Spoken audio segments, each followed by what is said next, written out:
Welcome to the 2022 Vermont Organics Recycling Summit, organized by the Composting Association of Vermont in partnership with Vermont Agency of Natural Resources. This year's summit is being held in conjunction with International Compost Awareness Week, the largest and most comprehensive education initiative of the compost industry. And this year's theme is Recipe for Regeneration, Compost. I'm Natasha Duarte, the director of the Composting Association of Vermont, and I will be facilitating this session today. Before we get going, I'd like to just thank our sponsors. It would be very hard to pull off a freely available week-long event without their support. They include Community Bank, Eco Products, Vegware, Addison County Solid Waste Management District, Vermont Natural Ag Products, AgriLab, Compost Manufacturing Alliance, EcoPixel, Nature Cycle, the Vermont Produce Program of the Agency of Agriculture, Farm and Markets, and Wasted, Separating Waste, Connecting Communities. So thanks again to all of them. I would like to invite Ellie Ventura, who is the Product and Zero Waste Specialist with Vegware, to unmute and join us and let us know a little bit about what Vegware does. So I am Ellie Ventura. Good afternoon, everybody. I'm really excited to help kick off our week of VORS. I'm formerly the outreach manager for the Lamoille Regional Solid Waste Management District. Now I'm continuing a good fight with Vegware as a product and zero waste specialist. So what does Vegware do? In a simple, quick nutshell, we make eco-friendly packaging for the food service sector. We were recently acquired by Eco Products here in the US, coming up on about a year ago. And like Eco Products, we are a commercially compostable product, and wherever that is acceptable and available. To me, the most exciting part of what we do is our collaboration across the waste sector to help find outlets in local communities across the country to get our products into heat-producing compost piles. We're committed to waste reduction, clean sorting streams, and increasing diversion to help close the loop on our materials. We are, as stated, a plants, not plastic product manufacturer. Unlike conventional plastics that are made from a finite resource, Vegware is plant-based and sustainably minded. Vegware is made from renewable, lower carbon or recycled materials, and we maintain checks and balances on that throughout our entire supply chain by verifying certifications and practices with our feedstock producers, suppliers, and manufacturers. And speaking of certification, most of our products are BPI certified or working to become so here in the US. We are a Scottish-founded organization, so we possess several European certificates and awards. My favorite is a Queen's Award for Enterprise in the area of innovation. We've been recognized by the Queen of England, which is pretty exciting to me. Some of our products are also currently being field tested here in the US as well. If you'd like to learn more about Vegware compostable products, please join us tomorrow at 1 to participate in the compostable packaging Love It or Hate It conversation as part of VORS. There's still plenty of time to register. Or if you've seen our products, use our products, or want to process our products, please reach out to me in any way that you see there on the slide. And thank you so much for your time, and I'm really looking forward to learning right now with our presenters today. Thanks so much, Ellie. We will just get right into it. Today, the session we're in right now is the compost carbon connection and carbon offsets through soil regeneration. You can get continuing ed credit from the U.S. Composting Council if you participate in this session, and I will be giving some details about that towards the end. But first, I'm going to stop sharing my screen and invite Sally Brown to start sharing her screen. Sally Brown is a research professor at the University of Washington. For the management of this session, feel free to put your questions at any time in the chat box, and I will be reading them out on your behalf. We are going to take a couple questions after each of our three presenters speaks, but we're going to save more of the discussion, sort of more in-depth questions towards the end after we've heard from our entire panel. But don't feel like you have to hold those questions. And there will likely be time to unmute and share our screens, our videos, and have more of a conversation towards the end. And with that, Sally, please take it away. Good afternoon from the raining, very hard Pacific Northwest.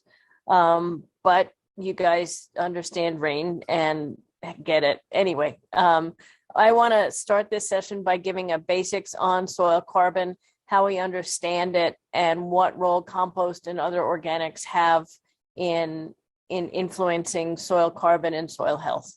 So we're going to start with the very basics. And this is the root of the whole deal, and the root of the whole carbon cycle and climate change. It all starts with photosynthesis.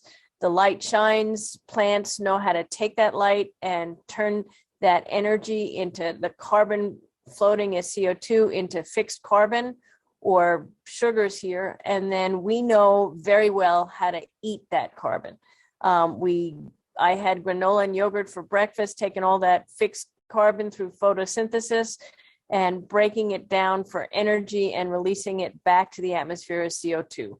Oil and gas, it took a long time for that to sink in for me, that the stuff you pump in your car used to be a plant, but that deep buried plants turn into oil and gas reserves. And so it's all based on the carbon cycle, photosynthesis and cellular respiration. When you get to food wastes, composts, manures, human waste, biosolids, it's part of the short-term carbon cycle. It's part of the eating and letting it go as energy, CO2, unless certain things happen. If somehow that food waste does more than get eaten and returned to the atmosphere as CO2, it can have an impact. So if you take those food scraps that are left over and you put them in an anaerobic digester, they make energy, and that's a green impact on the climate cycle. If you take those and apply them to soils instead of synthetic fertilizers, that requires energy to produce. And in fact, nitrogen fertilizers can, in fact, emit a lot of nitrous oxide. Composts tend to emit less. So that's your next two. If somehow in the management of these food scraps, they emit gases other than CO2 that have a climate fugitive gas potential, like methane, 23 times as potent on a 100-year cycle as CO2, or nitrous oxide, about 300 times as potent as CO2, you get a carbon debit or a carbon cost. And finally, by adding the material to a soil is a way that it can end up sequestering or storing additional carbon. And so that's the general, you can check out of this presentation right now if you want, but those are your basics. Now, why do we say soil is a good sink? The Dust Bowl, everybody has learned about the Dust Bowl in school. I had my mother-in-law lived through the Dust Bowl, and I got to hear her tell about it. But that was just an extreme example of soil degradation that resulted in soil organic carbon destruction via soil erosion, via more microbes eating. It's just devastated the soils in that region. That goes on a lesser scale, but it goes on to this day. So what's happened as a result of our growing food and building buildings and disturbing soils is that soils have become degraded and become a sink for carbon reserves. Now, okay, we talked about this, so we're going to skip this. So we've realized now, as we understand that soil is degraded, that a critical thing to do is not only just treat soil as a chemical substrate, but treat soil as a living thing, and a living thing that doesn't feel so good. And so there's a whole concept now of soil health and how to restore soils to high health and high productivity. And a critical component of that is to increase the carbon concentrations in soil. That's your best way to increase soil health. Now, understand that soil carbon, it doesn't look so much like what you had for dinner last night, But for the microbes and the worms and the springtail mites and the nematodes living in soil, soil carbon is food yet to be eaten, or food that's left over from your first round of eating as a worm, but still looks great to a microbe. It's residuals, first or secondary residuals of plant materials. And in fact, soil carbon is our third largest carbon reserve after the ocean, after fossil deposits, then comes soil carbon reserves. Most of it is concentrated in the surface of the soil, the O or the A horizons, O being the organic horizon on the top, the A is the first mineral horizon. And here a typical concentration of carbon is 0.5 to 5%. In many cases, very rich soils that should be measuring 5% are measuring 1 to 2%, and there is your potential sink. As you go down in the soil, carbon concentrations decrease. So one way to think about this is the healthier a soil is, the greater the rates of photosynthesis, the greater the productivity is. And so when you get a healthy soil, you get higher productivity. And here is wheat with organics. Here is wheat with synthetic fertilizer. Here is a tree on forest soil. Here's a tree on forest soil after biosolids. So the healthier the soil, the more food you get, the more food security you have, the more resilience to climate change you have. Okay, so what does this carbon do in soils? It does two things. It provides structure to the soil. If you've worked with soil, a light, fluffy soil has low bulk density or a low weight per unit volume. And that's because the organic carbon takes all the inorganic particles, the sand, silt, and clay, and forms them into aggregates. And it also serves as food, like I've been saying, for the critters that live in the soil. And when you talk about food, and I used to cook for a living, and I have a very special place in my heart for food, the role of eating in soil organic matter. And here I'm going to quote from David Montgomery, who's written a number of excellent books and has a new one out, basically saying that if you manage your soils to promote soil health, the food that's grown on it is in itself healthier for you.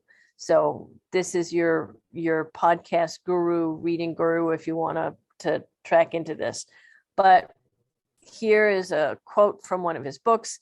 And it came from his wife and her tending her garden. And the last bullet point here is the key one to me, as every living thing in the soil eventually becomes something else's meal.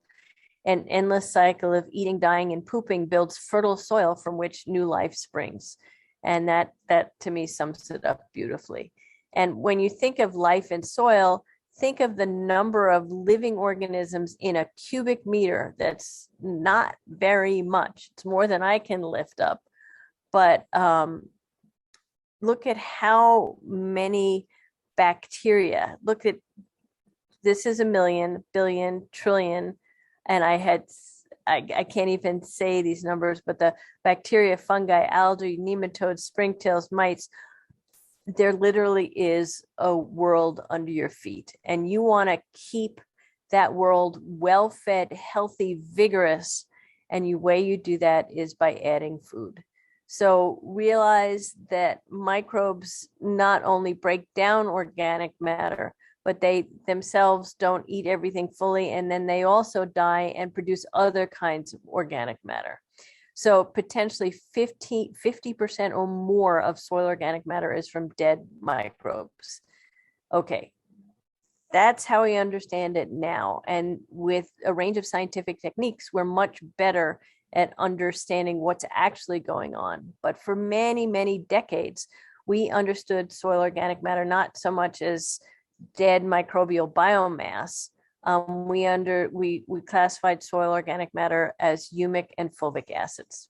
And the portion of the total soil organic matter that was humic or fulvic acid was considered the portion that was going to stay around. And that's what we looked at for looking at carbon storage, sequestration in soils. We've now had, within the last 15 years, a revolution in how we understand soil organic matter and are no longer using humic and fulvic acids. Instead, we say POM, mayome. What are you talking about? Particulate organic matter and mineral associated organic matter. We're coming with different spectroscopy techniques to look at where the organic matter is located in the soil, whether it's associated with a piece of clay, mineral fraction, if it's just heavy, large, floating around on its own, attached on its own, and this will affect how easily it's available for a microbe to have for dinner. And this whole new understanding resulted in an article last summer that said, wait a second, if we don't have humic and fulvic acids and now we have MOM and particulate POM and MOM, you can't say that we store carbon the same way. And you can't use carbon market for soil. And that was a real headline grabber and made a lot of people nervous. And in fact, when you read the article, it wasn't so much what was said. It just said we have to look at things differently. And here is a bad joke. In a time capsule that was buried, they didn't find what they were hoping to find. In other words, the way this applies to soil is it's not the concept of soil carbon storage nowadays is not that you bury a piece of carbon and get to go back in 100 years and dig it up. It's more that you've changed the ability of the soil to store more and cycle more carbon. And this was said very well in a paper that had Kate Scow out of UC Davis, who does excellent work on this and is a soil microbiologist. So here is stable equilibrium is what they're arguing in this period is the new status quo. And the longevity of a practice, or how long you keep tending to your soil to maintain soil health, is the pertinent question, not whether there's fulvic acid in the soil. So how do we bring a soil back to health? No-till, big answer, protocol widely adopted. Papers, meta-analyses of different papers have shown recently that it's good for the surface of soil, but in many cases, and here's distribution of different papers, and here's the zero line, you get numbers on the bad side of the zero line as well as numbers on the good side of the soil line. So it's not a perfect practice. Cover crops, next best thing. More sophisticated, varied types of cover crops. You can get nitrogen fixers as cover crops, a way to have the soil grow its own food. Another survey paper basically showing about 0.3 tons of carbon per hectare per year when you grow cover crops. And then you get crimson clover as an option. And who wouldn't just plots for a field of that? It's gorgeous. Another paper, though, said maybe this isn't as good as we thought. Long-term study, again, out of UC Davis, looked at cover crop plus or minus poultry manure compost, found that the cover crop was really good in the surface 30 centimeters or 12 inches of soil. But if you dug deeper, what happened with that cover crop is you actually lost carbon. And here you have my cherry tomatoes because they were looking at a corn tomato rotation. When they used the cover crop and the poultry manure, not only did you get carbon accumulating in the surface, you got it accumulating in the whole 200 centimeter or 2 meter profile that they sampled. So it was amazingly effective at storing carbon. And that's what we've seen in the literature. You take exogenous organic matter or organic matter from away, you grow the food, you ship it to the city where people eat it, and you take those wastes and you bring it back to the soil, and you get this carbon storage. You get it with biosolids, you get it with food waste compost, and you see this repeatedly in the literature. Here are just some examples. over a quarter to 40% of the manure or compost that was added became soil organic carbon. Here are a couple of models from Europe where there are a range of long-term studies. The Roth-C model from long-term plots in Rothamsted. This is 2 tons per hectare per year for 20 years. How many tons of carbon per hectare? Biosolids, solid waste compost, and a bio-waste compost. All excellent levels of storage. Another study, Lavoisier et al. 2020, reported the fraction of added carbon that stays put.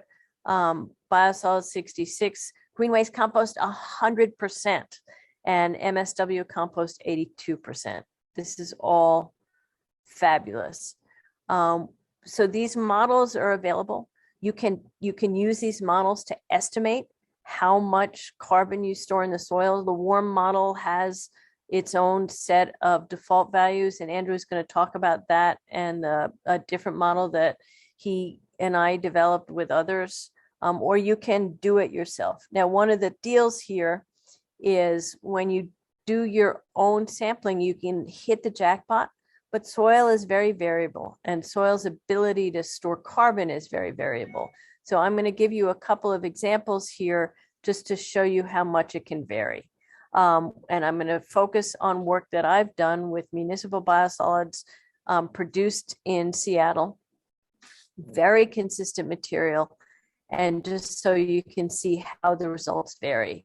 When we take that and bring it to a commercial tree plantation or to dryland wheat, when we take it to the forest, same trees within 20 miles of each other, different soil series.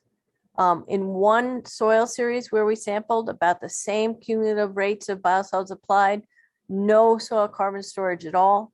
20 miles away, we got over about 5 tons of CO2 for each ton of biosolids. So the soil with the higher carbon to start with didn't store any additional from the organics, but the lower carbon soil did.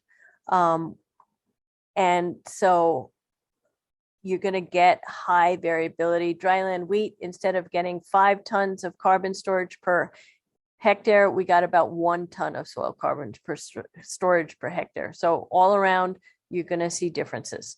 So to think of carbon and compost and soil carbon storage, think of making that soil healthy, thinking of making it get off the couch, go for a walk around the block, and move up to train for a 10K.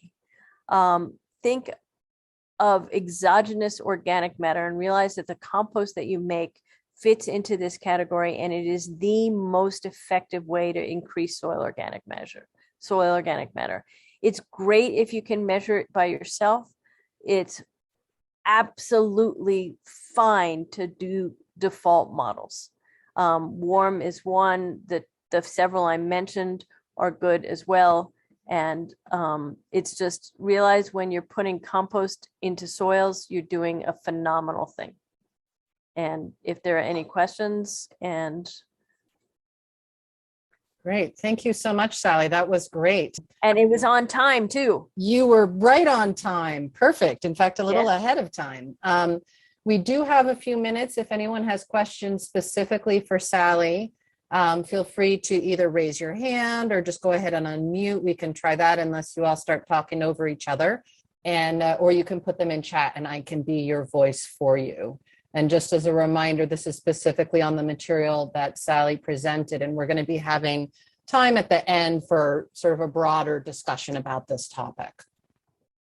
Hello, I come from EPA, so we work on compost a bit at headquarters, and we love compost, obviously. So I'm happy that we're talking about this.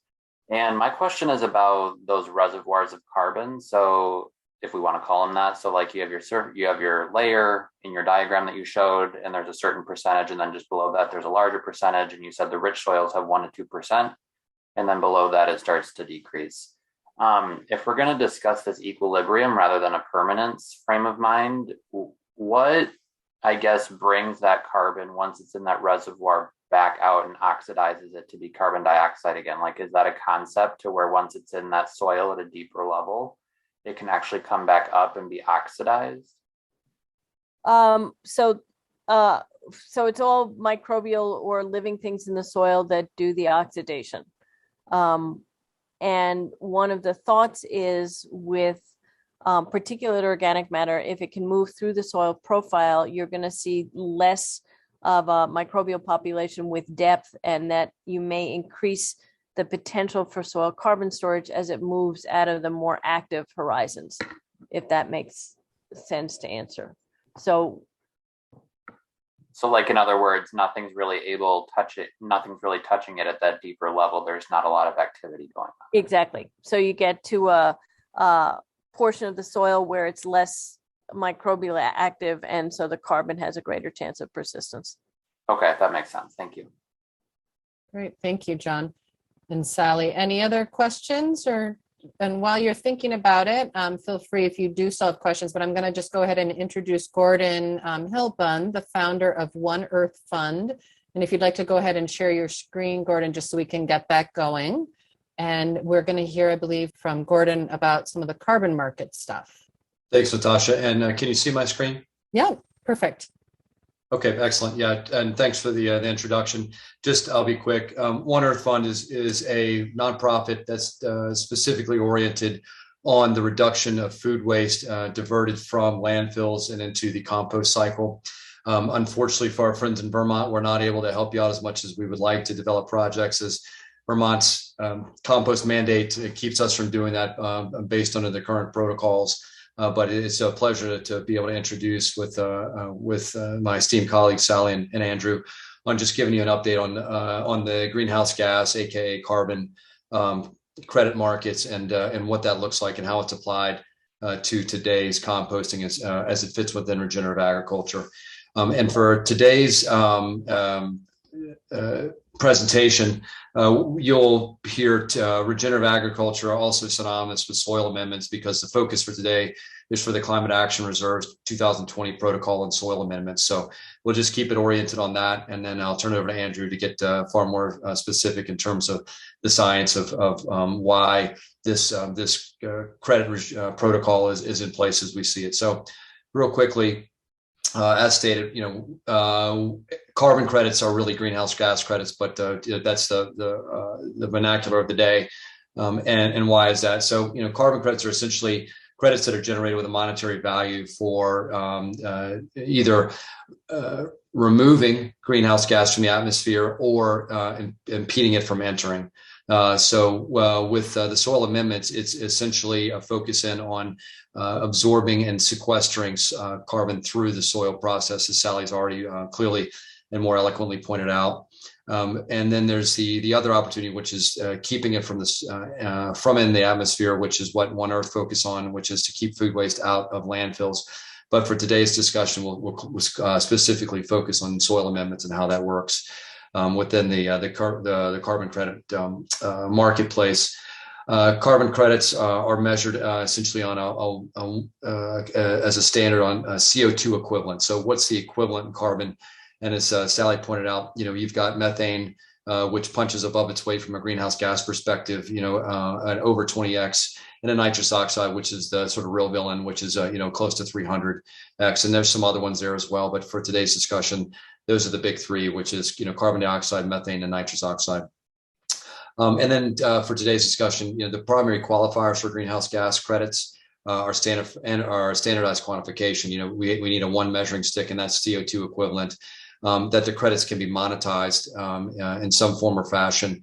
And then the credibility of credits, and I think many of you on this call have probably read articles in terms of some of the greenwashing and some of the other efforts or issues that some of the other carbon offset credits areas like forestry are dealing with as accounting is becoming more and more of a focus, just due to the fact that there is some complexities to measuring these natural processes for reducing carbon or keeping it out of the atmosphere. So it's got to be real. It's got to be additionality, which we'll get into. It also has to be permanent, quantifiable, verifiable, enforceable. So those are sort of the key tenets of any carbon credit that we'll address today. So that's the sort of the baseline of the story we're going to tell. And then one of the where we're going to end up today as well is why someone would buy a credit, and then where the end state of today is. Hopefully you'll understand what the state of the market is for soil amendments and carbon sequestration through the soil process that Sally pointed out earlier.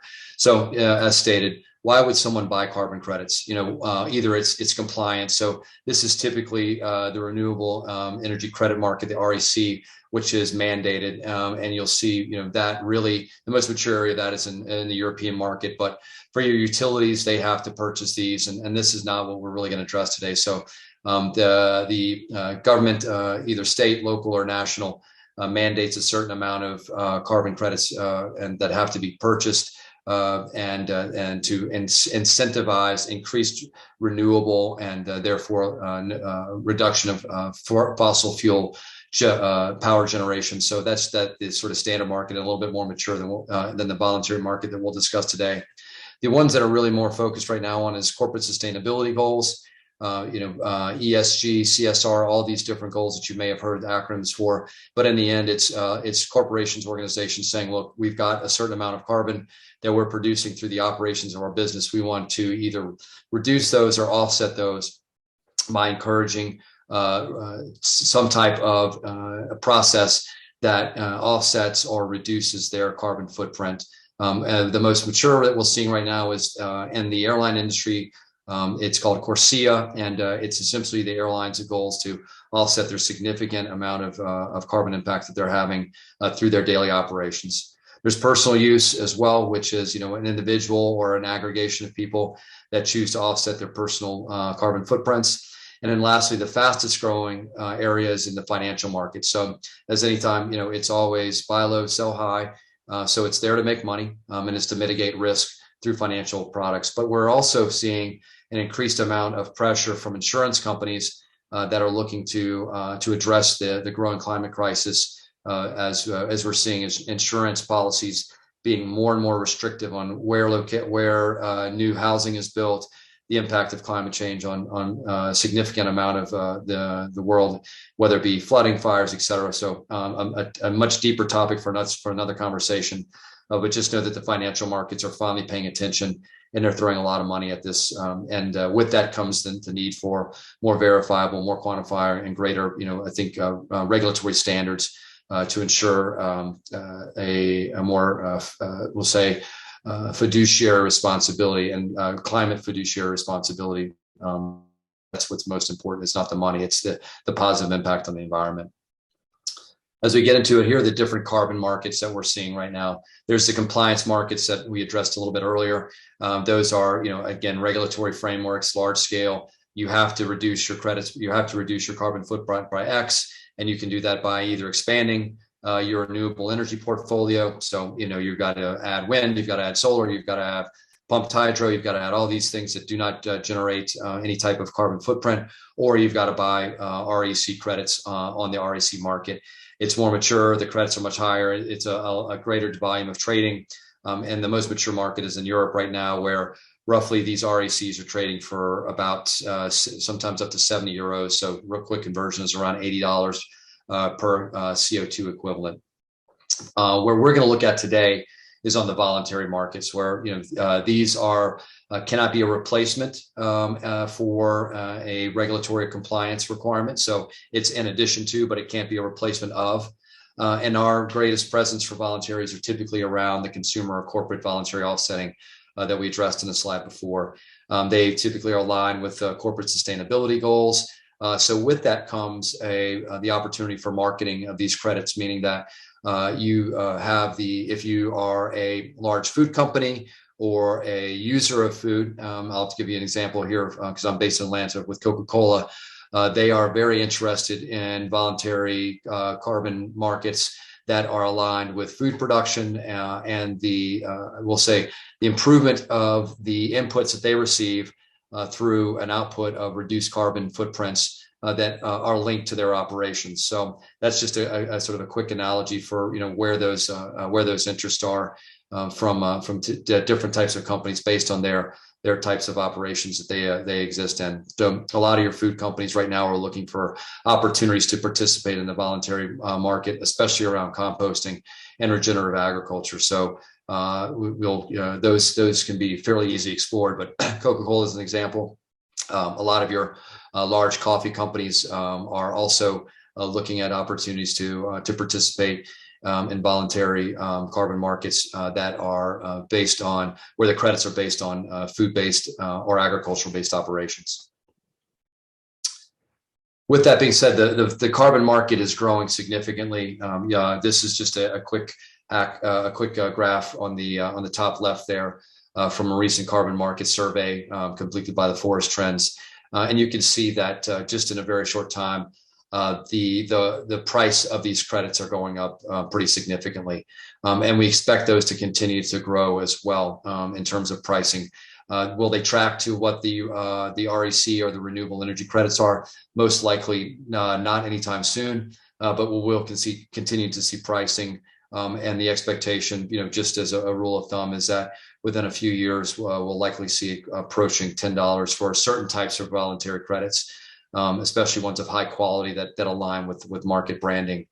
You'll also see that even though on the bottom right chart, it's starting low, but over the next 28 years to go through 2050, the expected combined annual growth rate is 24% annually, which is pretty healthy, and it could go up significantly higher than that. So this is from a recent Bloomberg article, and they were very conservative in the voluntary market scenario. But still, if conservative is 24% annual combined annual growth rate, that's a very healthy growth rate. And essentially, one of the big takeaways is that there's far more demand than supply right now for voluntary credits. So there is a growing market, and because of that, that's why we expect we expect a higher growth rate with the pricing per unit as well. So just to give you a quick break in terms of how these credits are inevitably, logically based, it's really on the reduction of the emissions with or without the project. So when we think about the emissions reduction logic, it starts with baseline emissions. Then you compare it with the project emissions, which are the amount of additional emissions generated by the project. Then you subtract the delta between those, which is then gives you the idea of additionality, which is somewhat paradoxical, because additionality means that you've actually reduced the overall carbon footprint of a particular project through the execution of a carbon reduction project. So additionality actually means subtraction in the end, is that you're reducing the carbon footprint after all accounting for project emissions and the baseline emissions before the project activity was done. And that's sort of the keystone for credit being viable on the carbon market. So what are the requirements for additionality? There is a regulatory test, meaning that it's not already required by law or regulation. So just to bring, as a reiteration, an example, and one Earth's primary role as a compost enabler, we are not authorized or don't have the ability to support pure composting operations in terms of landfill diversion in Vermont, because it's already mandated by law. So it doesn't pass a regulatory test, but soil amendments does. So that's the bright part of the story. Common practice test, it's not already actively being done, but that also includes the accounting. So even if you were composting and put on your soil, the accounting function makes it actually addressing it through accounting the amount of compost makes it a non-common practice. Financial test, would the credit of the project would not be profitable. So would regenerative agriculture be more or less profitable with or without the compost amendment, the soil amendment? And in this case, it's pretty easy to prove that, based on the significant increase in carbon sequestration that Sally brought up in her earlier presentation, that when dollar for dollar added into this, the composting will increase yield on crops, so therefore it is a financially viable product. And lastly, performance standards. Does it meet the existing methodology that are out there? And for today's discussion, we'll look at the Climate Action Reserve's 2020 standard for performance standards, which is right now I think the most modern, and that, as others approved just 2 years ago. So, monetizing carbon credits is not simple and not easy. I'll be quite frankly, this is sort of the abridged version of it.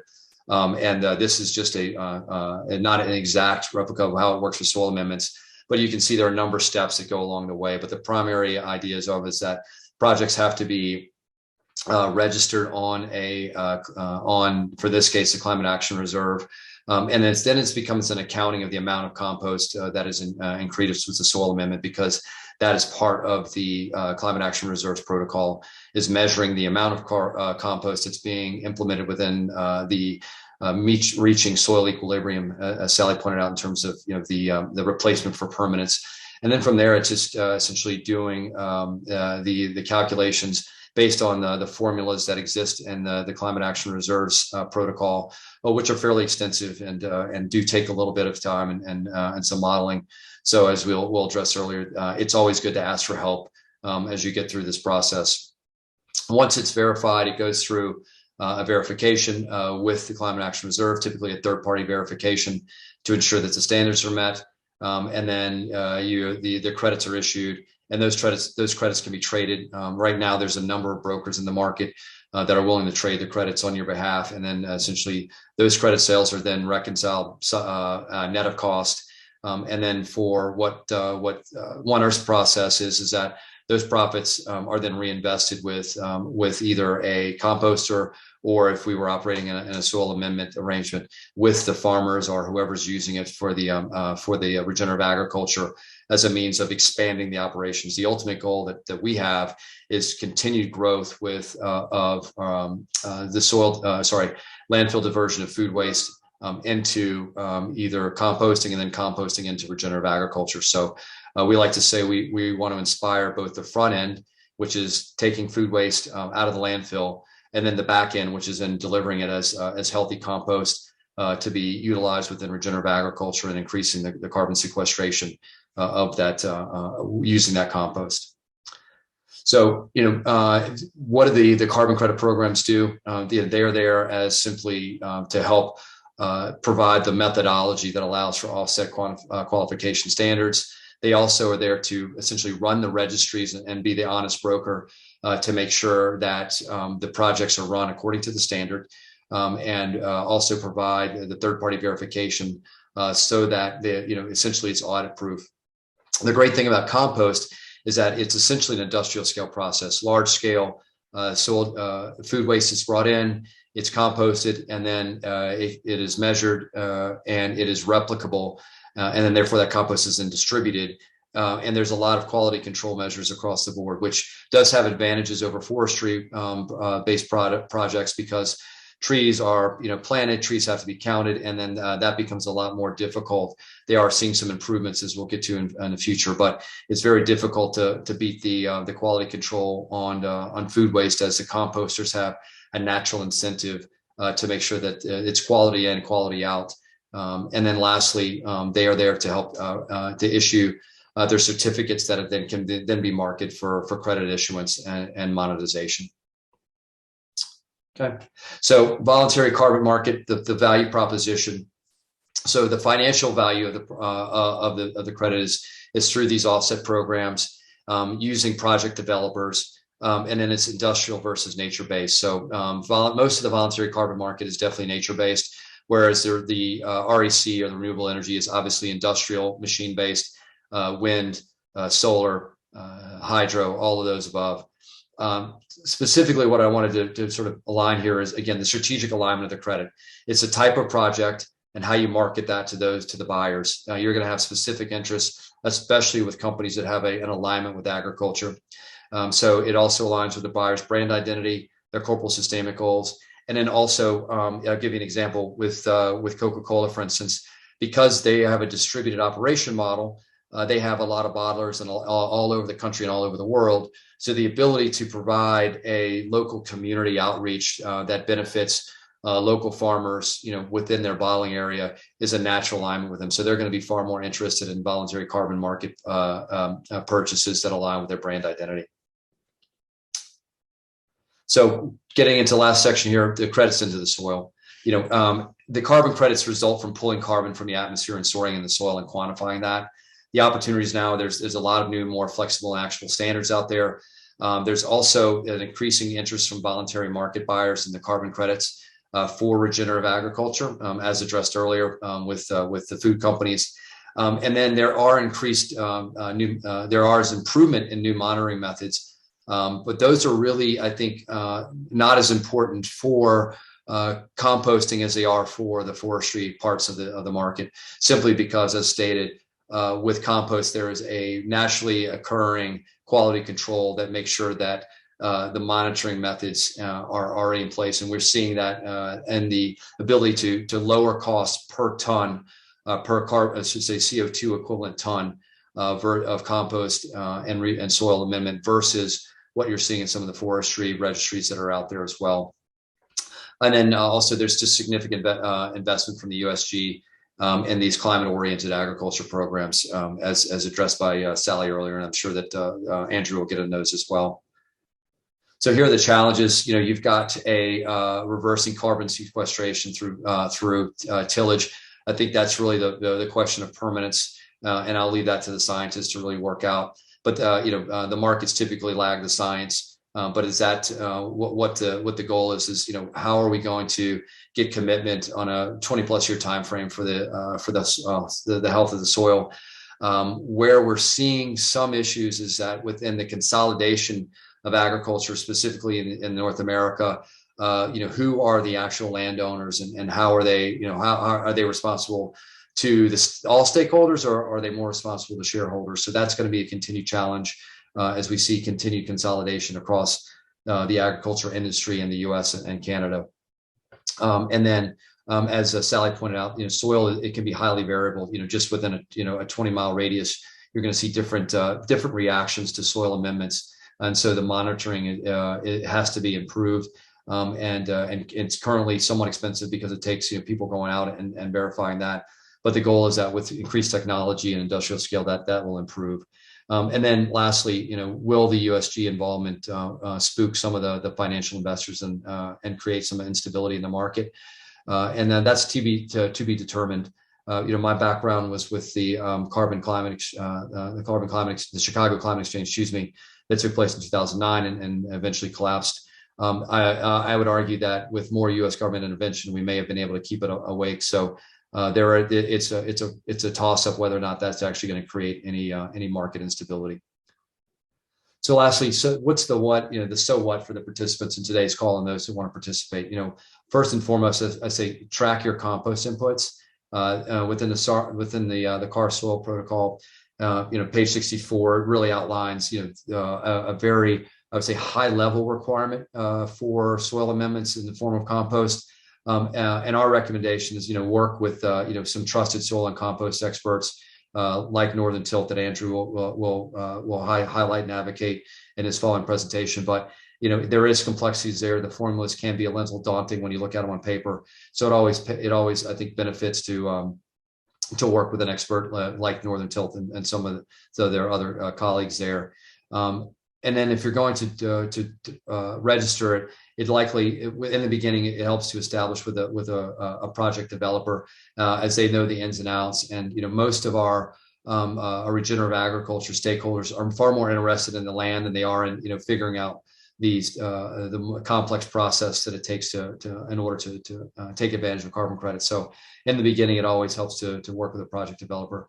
And then as another component of that wasn't mentioned, it also makes sense to aggregate because the sort of rule of thumb with a lot of carbon trades is that it's around 10,000 tons of carbon credits that typically get traded in those batches.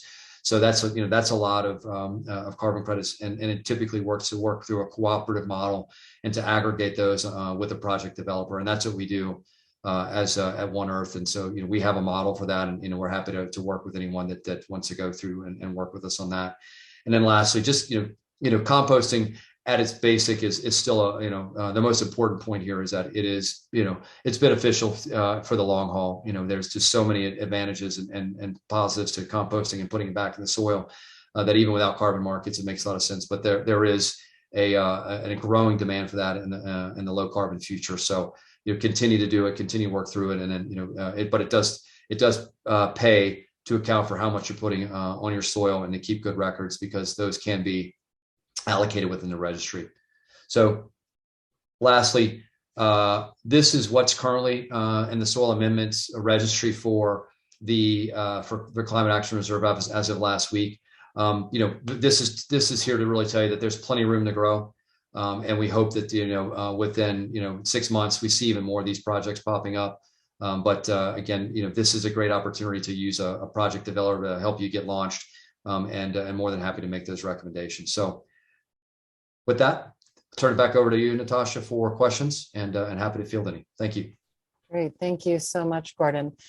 We do have time while Gordon's stopping sharing, and Andrew, our next speaker, can go ahead and start to share. Does anyone have a burning question for Gordon? Well, our next speaker is Andrew Carpenter, a certified soil scientist, crop advisor, and nutrient management planning specialist. He's the founder of Northern Tilth. And Andrew, whenever you're ready, we're just going to go ahead and move on, and then we'll have some, maybe 10, 15 minutes or so at the end, hopefully, for some Q&A and discussion. Okay, I'm going to reiterate some of the things that Sally talked about, just in terms of concepts of carbon in organic matter and adding it to soil. So we do, as Sally mentioned, we've got photosynthesis, which is kind of this magical process that captures CO2 and turns it into simple organic compounds, sugars, and then more complex ones. So it's converting CO2 from the atmosphere into actual biomass. Those plants die, we eat them, we poop, non-living, essentially a lot of non-living biomass ends up on top of or in the soil ultimately. And that is that organic matter, that fresh organic matter added to the soil, is an energy source for microbes. They use the energy in that carbon oxygen bond, they oxidize it, and they derive energy from that process, build their own microbial biomass, and then they transform to some extent some of that organic matter. And some of the organic matter is actually very recalcitrant. They don't have access to it. And ultimately, some of it then stays in the soil. So the interesting thing about this process is it's kind of a natural pump. We are able to take CO2 out of the atmosphere, incorporate it into biomass through photosynthesis, and then a portion of that it ends up being returned to the soil. Now, not all of it is. That process isn't 100% efficient of taking carbon out of the atmosphere and putting it into the soil. The microbes are oxidizing that organic matter. A lot of it goes off back into the atmosphere as CO2. And typically a rule of thumb is about 2/3 of that goes back off into the atmosphere, and then maybe 1/3 of it's left in the soil. Over time, maybe even a little less than that. It's quite variable depending on the soil that it occurs in, that Sally made reference to. So just in terms of the role of soil and the overall ability of us to change carbon in the atmosphere, the soil, if you look at both the biomass growing on soil and the soil, the carbon that's in soil itself, the carbon in both of those sort of media adds up to about 3,000 petagrams compared to only 760 in the atmosphere. So if we're able to increase that pump, essentially somehow sequester more of that carbon, we can actually make a difference in terms of the overall global balance. It's not a silver bullet, but it's certainly something we can do to help a bit. Over time in our own soils, as we've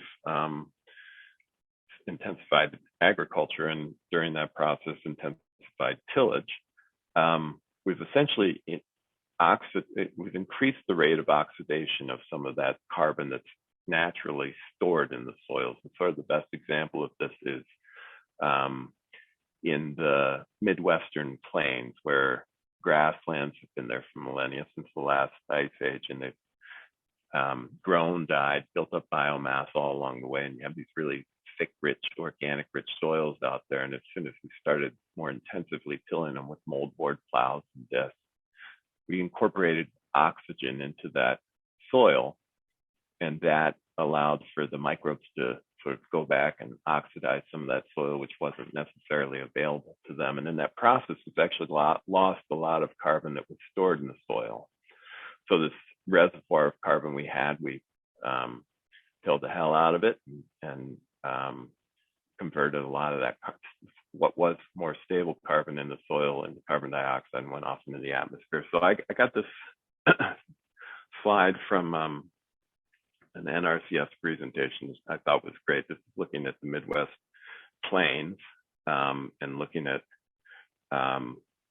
soil carbon levels from before the 1900s, and then with the increase in tillage and starting to colonize and have farms out there, we reduced by about 50% the amount of carbon in all of those soils. We're just now starting to get to the point where we're building it back up again through reduced tillage, but big loss. So it has added to our the carbon dioxide in soil. And again, while this is a slow process, this process of building back up, it is one of the potential tools that we have to reduce carbon dioxide in the atmosphere. So I often think of this in terms of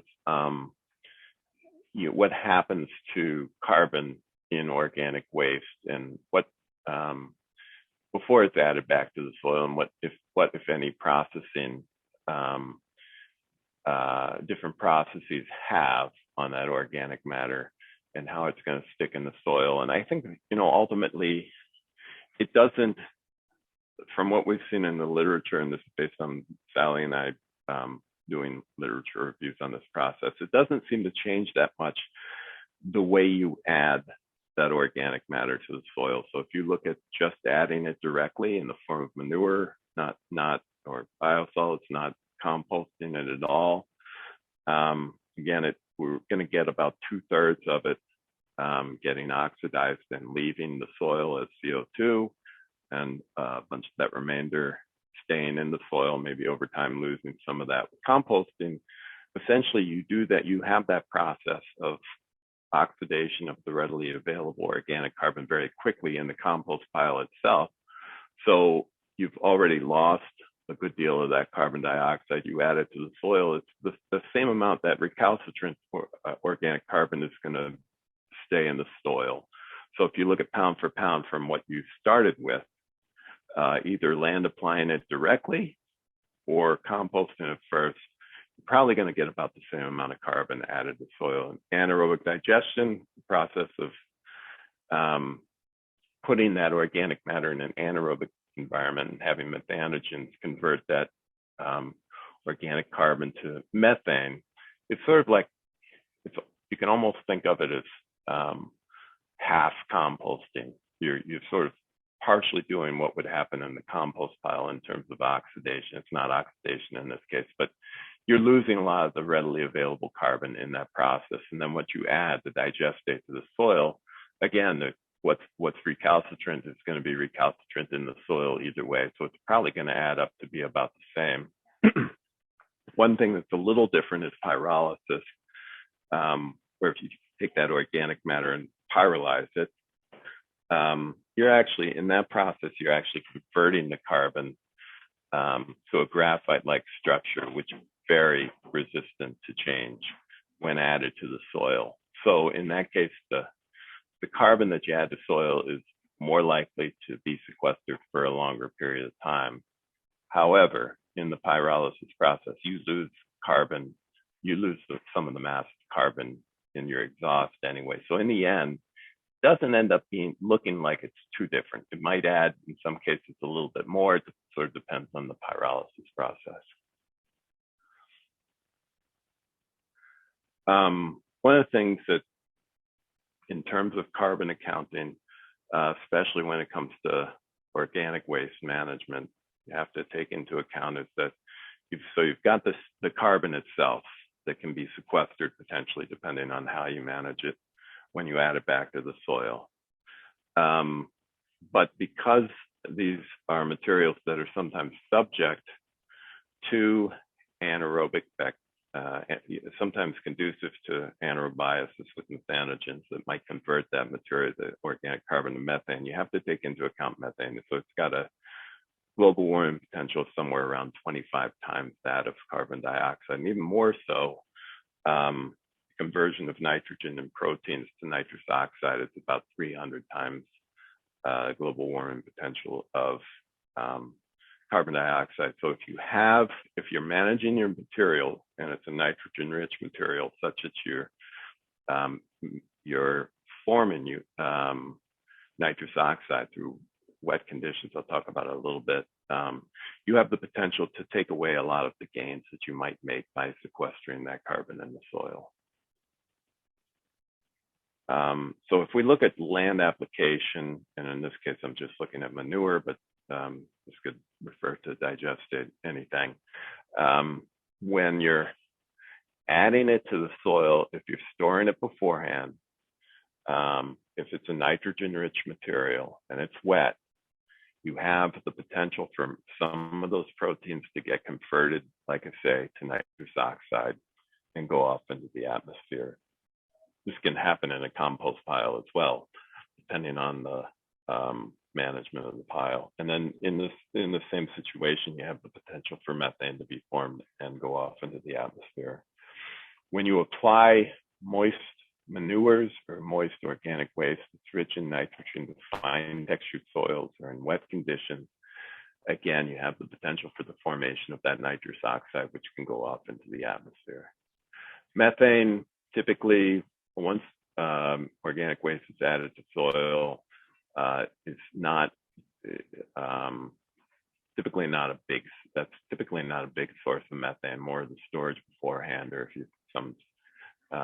if you're managing the material beforehand, such that you're creating anaerobic pockets in it, then you have that potential, but not so much when you're actually adding it to the soil.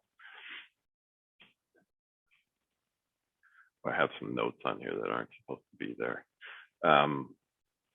So in a compost pile, if you have moist conditions, you're not incorporating enough air into it, you get the potential for methane to be formed because those microbes are around. So if they see wet conditions, they see readily available organic carbon, they're going to go to work and make some methane. And if you do not have your exhaust going through a biofilter or have a biofilter cap on top of the pile, then you have potential for the loss of methane to the atmosphere. And then if you're composting a material that is has a low carbon to nitrogen ratio, like manures or biosolids, and you're not adding enough carbon, and you have moist conditions, again, you have the potential for the formation of nitrous oxide, and those can go off into the atmosphere. Other debits from composting, which typically aren't as big as those, are just the equipment used itself. So screeners, loaders moving around the site, transporting it from one place to another, usually relative to carbon sequestration credits or the debits that you might get from methane, nitrous oxide. These debits are typically pretty minimal on a relative scale. So there are a lot of models out there, and I really feel like this is, we're at a period of time where we're still just really learning all of the different mechanics of not only carbon sequestration, but methane formation, how to reduce it, nitrous oxide formation, how to reduce it. And a lot of the models out there vary a lot. So I'm going to go over a couple, not to say one is better than the other, but just to look at how sort of what they take into account and how they differ. And I will say, and Gordon made mention of it, there is a lot of greenwashing that occurs relative to carbon accounting. And I think the most important thing when there are models out there, or if you're reviewing a model or somebody's giving you an actual, say, carbon credit per unit metric ton of food waste that's been composted, it's really important to actually drill down and see what the assumptions were, how they came up with that and what they actually included in their model. And usually it's good if those are transparent so you can compare apples to apples, because a lot of these models don't line up with each other. Sometimes it's the factors that they use within them, but sometimes they're just looking at very different things. So, oh, and I'll tell you that a couple of models I'm gonna look at or mention a couple things about. One is a biosolids emissions assessment model, which is called the BEAM, and this is one that Sally and I worked on with some other people. Originally, we developed it back in 2009 for the Canadian Council of the Ministers of the Environment. We've updated it quite a bit since then, and as a company, Northern Tilth often uses it as a basis for other, not just looking at biosolids, but manures, food waste, and other types of organic waste, because it has a framework that allows you to do that. EPA has their own model for food waste, recycling, for landfilling organic waste, for combustion. It's called the EPA WARM. It does get updated from time to time. There's an NRCS-based model called COMET that looks specifically at carbon and methane and nitrous oxide in just once you're adding it to soil. And now one of the registries that Gordon mentioned has developed the soil enrichment protocol that allows people to quantify carbon and potentially carbon credits through different activities related to the soil and adding organic matter to soil. So one of the things that I said that's really important is looking at the boundary of these different models. So the BEAM model is, oh, I see these are coming up there just like it, as if it's timed. I don't mean for that. The BEAM model that Sally and I worked on with a bunch of other people is almost like a life cycle analysis. Oh, okay, I got to do something because my slides are moving without me telling them to move.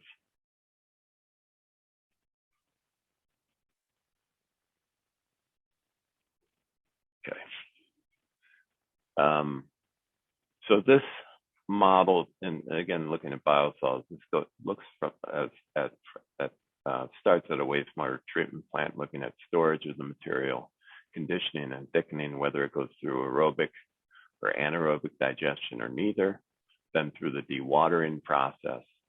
It looks at potential for alkaline stabilization to kill pathogens, or composting, or thermally drying that material, taking it to an incinerator, or potentially taking it to a landfill, or after all of this, transporting it to farms to land apply the material.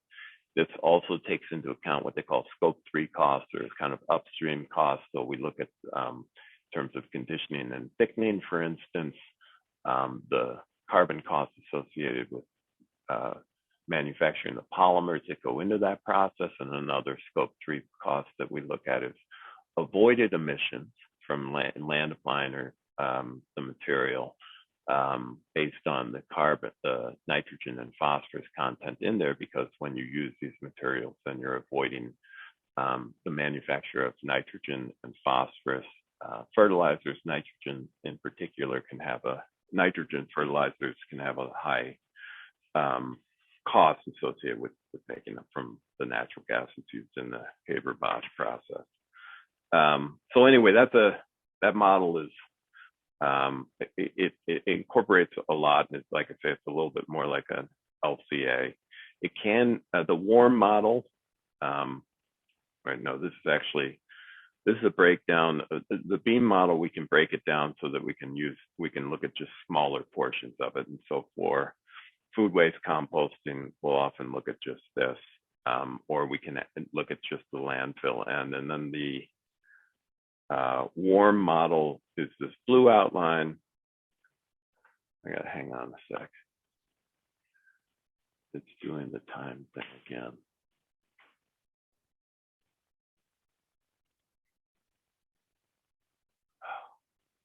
If I do that. So the COMET model from NRCS only looks at this very end part, not transportation of the field, nothing back here, but literally you've got material, you've applied it to the field in a certain manner. What are the costs associated with that, or the debits, the credits associated with that? I'll just give you a, let me look at how I'm doing on time. This is a look at 5 different scenarios from using the beam model, looking at food waste, going to different things. So one of them is food waste going to an aerated static pile compost facility that has a biofilter, a windrow with a biofilter cap, again, composting, windrow composting with a low carbon to nitrogen ratio and no biofilter. Food waste going to a typical US landfill, and food waste to biochar. And so here's the bottom line. Bottom line is really carbon dioxide equivalents per dry metric ton of food waste managed. And so you can see here, while these will vary from model to model, typically the end result is typically these same rules will apply. The landfill always has very high emissions for food waste. And that's because so much in the landfill, so much of that organic waste from the food waste, the organic carbon gets converted to methane. No matter how good a system you have to collect that methane, you've got quite a few years before you actually cap it in the first place, and then it's sort of a leaky system after that. You can do better from landfill to landfill, but for a typical US landfill, you're going to have a huge amount of methane generated in that process. That means you're going to have a debit. So here, positive numbers are a debit.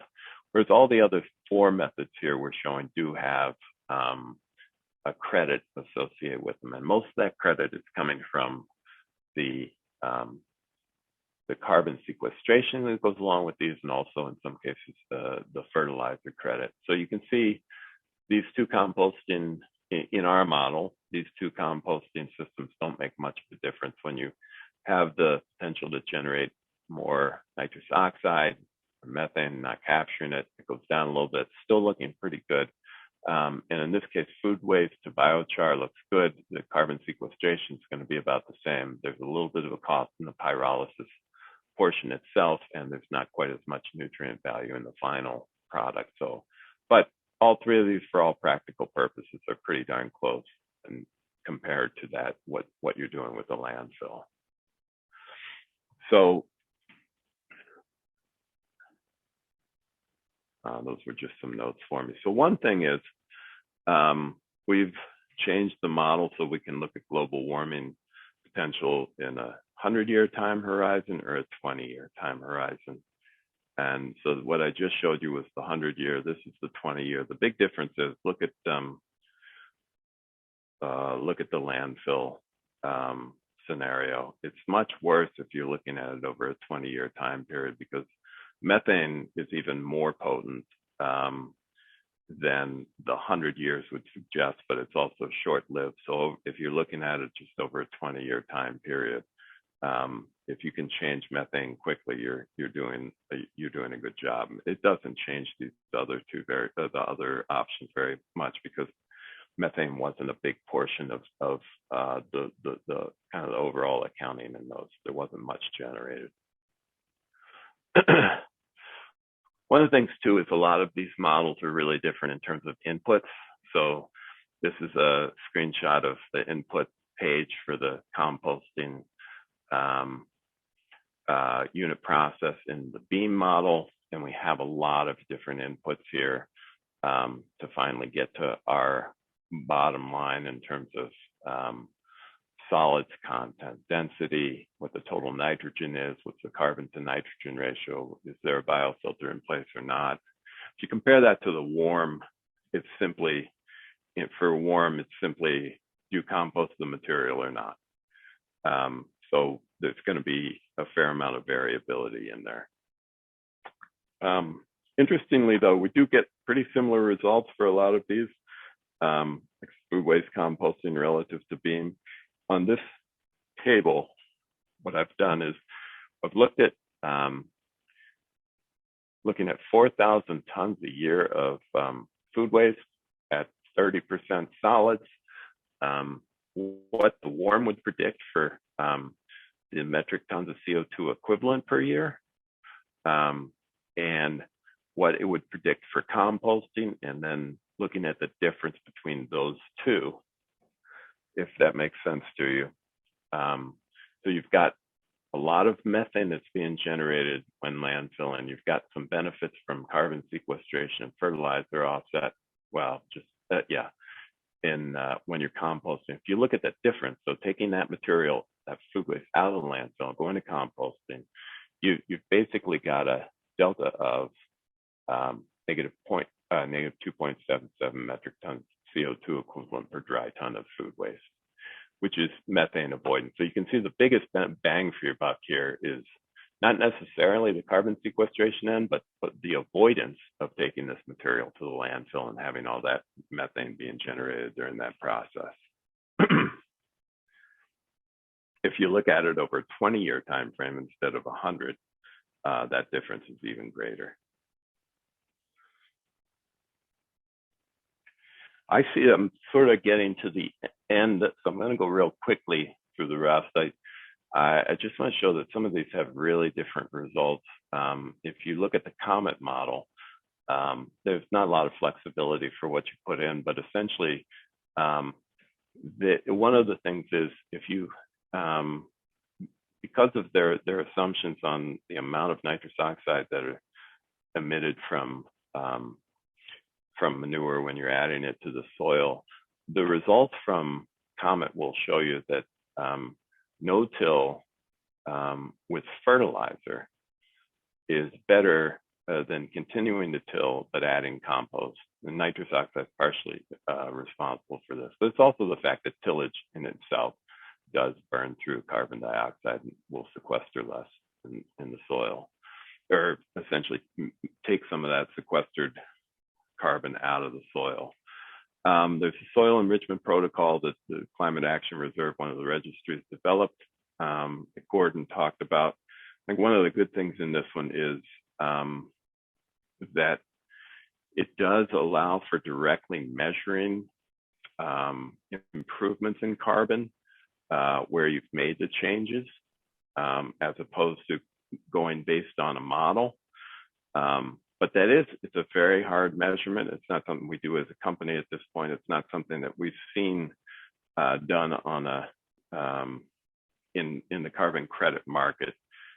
We haven't seen large enough projects that developers of these projects are interested in actually aggregating a lot of different sites that are getting exogenous organic matter and actually building soil carbon from that and then getting credits for that.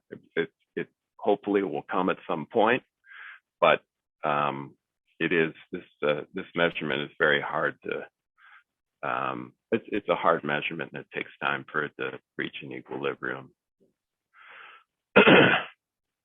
I think I better end it there. I did want to end with, I'll just say in terms of models, they're going to get more specific over time. I think they're going to improve over time. It feels like the cowboy days of it right now, with a lot of different models out there that have a lot of different assumptions and default values in them.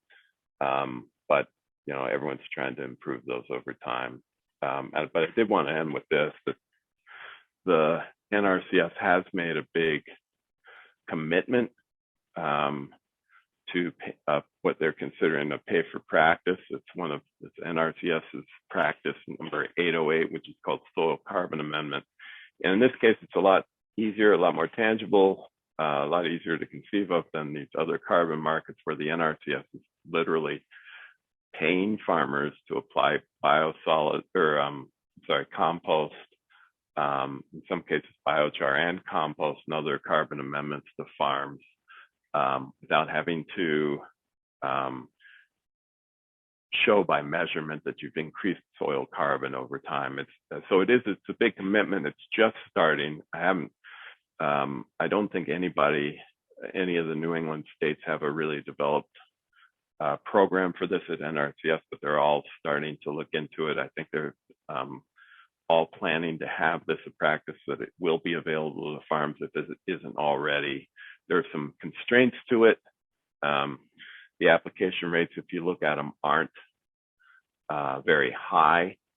And if you're using biochar, most of the states in New England now, I think, indicate that you need to co-apply it with compost. But to me, this is great. It's really tangible. I think it's going to be helpful in the next few years in getting more organic matter down into the soil. That's the exogenous organic matter, as Sally would say. And it's still, like I say, I think it's still being developed in terms of the mechanics of it by the different NRCS state offices. But these are some of the payment rates. So if you're applying compost at a moderate rate, there is a potential payment of $242 per acre for people that are importing that material and applying it to their farm. There are administrative costs and sometimes technical service provider costs and stuff in there, but there is a potential at least for it to pay pay the farmer the actual cost of purchasing the compost and potentially biochar as well. So that's all I got for now. All right, thank you so much, Andrew. That's very interesting. Does anyone have any questions? You can put them into chat, or feel free to raise your hand or unmute yourself and go ahead. We have about 5 or 7 minutes left in this session.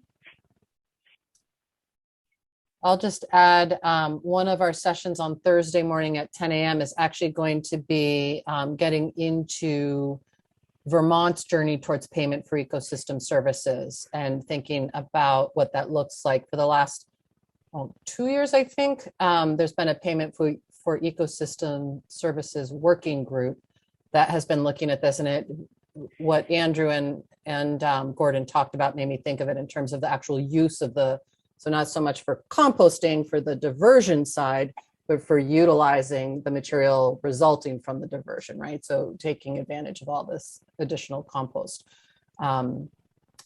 So folks can think about that. I am going to just put up on the screen here and share my screen for just a minute, so folks who are getting the U.S. Composting Council credit, continuing education credit, know what code to use. So you can download the form at compostingvermont.org. There's a button, a link to it right on the VORS 2022 page, and the code for this session is TOUCH.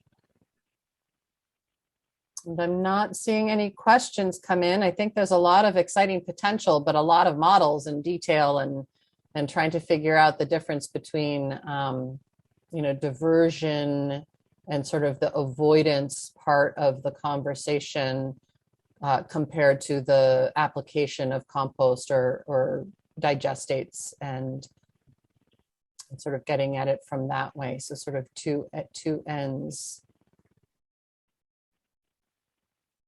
All right. Well, thank you so much, Sally, Gordon, and Andrew. I really appreciate your sharing all of this with us today. The really interesting topic that I think we're going to really be hearing quite a bit more about coming up in the future. Just a couple quick promos. Tomorrow at 10 a.m., I'm going to be leading a session on the Composting Association of Vermont Soil Builders Program, making healthy soil a priority in our communities. And then at 1 p.m., there's a compostable packaging focus session. Love it or hate it, let's talk. And so we're going to get into sort of the pros and cons and why we have compostable packaging, maybe how we can do it better, and all different opinions and points of view on that are welcome to have a really good, robust conversation. And then just a quick reminder that tomorrow is our first in-person workshop opportunity, and that is at 3:30 p.m. at the Shelburne Farms Market Garden in Shelburne, Vermont.